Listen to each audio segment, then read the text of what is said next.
ভিনিসিয়াসের জাদুতে উঠছে ব্রাজিল, সমালোচনার জবাব মাঠেই। হাইতির বিপক্ষে দাপুটে পারফরম্যান্সে ৩ গোলের স্বপ্নযাত্রা।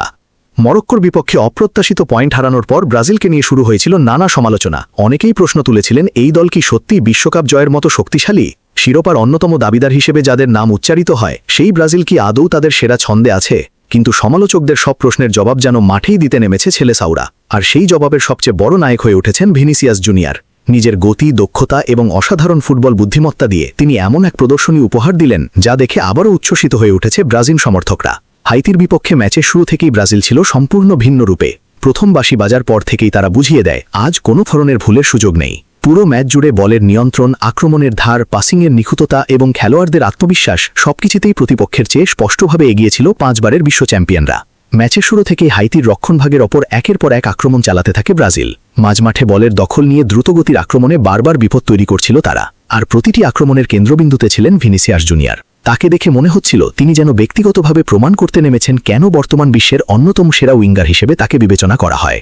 ডান বাম দুই দিকেই তার দুর্দান্ত দৌড়, বল নিয়ন্ত্রণ এবং ডিফেন্ডারদের কাটিয়ে এগিয়ে যাওয়ার ক্ষমতা হাইতির খেলোয়াড়দের বারবার অসহায় করে তুলছিল। প্রতিবার বল পেলে স্টেডিয়ামের গ্যালারিতে যেন নতুন করে উত্তেজনা তৈরি হচ্ছিল। দর্শকরা অনুভব করছিলেন যে কোনো মুহূর্তে বড় কিছু ঘটতে যাচ্ছে।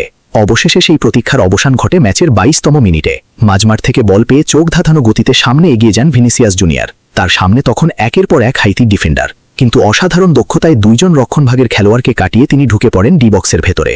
এরপর নেন শক্তিশালী এবং নিখুঁত এক শট। হাইতির গোলরক্ষক প্রথমবার বল ঠেকাতে সক্ষম হলেও পুরোপুরি বিপদমুক্ত করতে পারেননি। ফিরতি বলটি দ্রুত নিজের নিয়ন্ত্রণে নিয়ে জালে জড়িয়ে দেন ভিনিসিয়াস। মুহূর্তের মধ্যেই স্টেডিয়াম জুড়ে শুরু হয় উল্লাসের ঝড়। গ্যালারিতে উপস্থিত হাজারো ব্রাজিল সমর্থক আনন্দে ফেটে পড়েন। সতীর্থরাও ছুটে এসে ঘিরে ধরেন এই তারকাকে। গোল উদযাপনের সেই মুহূর্ত যেন ব্রাজিলের আত্মবিশ্বাস ফিরে পাওয়ার প্রতীক হয়ে দাঁড়ায়। ভিনিসিয়াসও যেন সবার উদ্দেশ্যে বার্তা দিয়ে দেন, চাপ যতই থাকুক, বড় মঞ্চে বড় খেলোয়াড়রাই পার্থক্য করে দেয়। প্রথম গোলের পর আরও বেশি আত্মবিশ্বাসী হয়ে ওঠে ব্রাজিল। তারা আক্রমণের গতি কমানোর পরিবর্তে আরও আগ্রাসী ফুটবল খেলতে শুরু করে। হাইতির খেলোয়াড়রা তখন রীতিমতো চাপে পড়ে যায়। মাঝমাঠে বল ধরে রাখাও কঠিন হয়ে উঠছিল তাদের জন্য। অন্যদিকে ব্রাজিলের প্রতিটি আক্রমণেই ছিল গোলের গন্ধ। ভিনিসিয়াস, রদ্রিগো এবং দলের অন্যান্য আক্রমণভাগের খেলোয়াড়রা একের পর এক সুযোগ তৈরি করতে থাকেন। হাইতির রক্ষণভাগ কোনোভাবেই তাদের গতির সঙ্গে তাল মেলাতে পারছিল না। এরপর আসে ম্যাচের আরেকটি গুরুত্বপূর্ণ মুহূর্ত। 35তম মিনিটে আবারও আলোচনার কেন্দ্রে চলে আসেন ভিনিসিয়াস জুনিয়র। এবার তিনি নিজে গোল না করলেও দেখান তার সৃজনশীলতার অসাধারণ নমুনা। বাম প্রান্ত থেকে বল পেয়ে দুর্দান্তভাবে এগিয়ে যান তিনি। এরপর প্রতিপক্ষের কয়েকজন খেলোয়াড়কে বিভ্রান্ত করে নিখুঁত সময়ে একটি অসাধারণ পাস বাড়িয়ে দেন সতীর্থের উদ্দেশ্যে। সেই পাস ছিল এতটাই নিখুঁত যে গোল করার জন্য খুব বেশি কিছুই করতে হয়নি। সুযোগ কাজে লাগিয়ে সহজেই বল জালে পাঠিয়ে দেন ব্রাজিলের আক্রমণভাগের খেলোয়াড়। আর সঙ্গে সঙ্গেই স্কোর লাইন হয়ে যায় 2-0। মাঠে তখন শুধুই ব্রাজিলের আধিপত্য। সমর্থকদের উল্লাসে মুখর হয়ে ওঠে পুরো স্টেডিয়াম। দ্বিতীয় গোলের পর ম্যাচের নিয়ন্ত্রণ পুরোপুরি নিজেদের হাতে নিয়ে নেয় ব্রাজিল। খেলোয়াড়দের শরীরী ভাষায় ছিল আত্মবিশ্বাস, ছিল জয়ের ক্ষুধা। মরক্কোর বিপক্ষে পয়েন্ট হারানোর হতাশা যেন এই ম্যাচেই ভুলে যেতে চায় তারা। আর সেই মিশনের নেতৃত্ব দিচ্ছেন ভিনিসিয়াস জুনিয়র। একটি গোল এবং একটি অ্যাসিস্ট করে তিনি ইতোমধ্যেই ম্যাচের সেরা খেলোয়াড় হওয়ার পথে অনেকটা এগিয়ে গেছেন। তার প্রতিটি স্পর্শ, প্রতিটি দৌড় এবং প্রতিটি সিদ্ধান্ত প্রমাণ করছে কেন তাকে বর্তমান ব্রাজিল দলের সবচেয়ে গুরুত্বপূর্ণ অস্ত্র হিসেবে বিবেচনা করা হয়।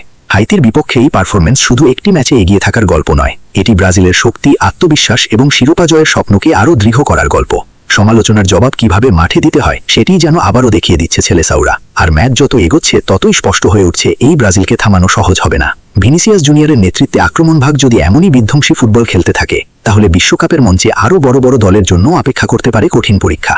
এখন দেখার বিষয়, ব্রাজিলকে এই দাপট ধরে রেখে ম্যাচটিকে আরও বড় ব্যবধানে জয়ে পরিণত করতে পারে, নাকি হাইতি কোনো অলৌকিক প্রত্যাবর্তনের গল্প লিখতে সক্ষম হয়। তবে এখন পর্যন্ত যা দেখা গেছে তাতে মনে হচ্ছে রাতটা পুরোপুরি ভিনিসিয়াস এবং ব্রাজিলেরই।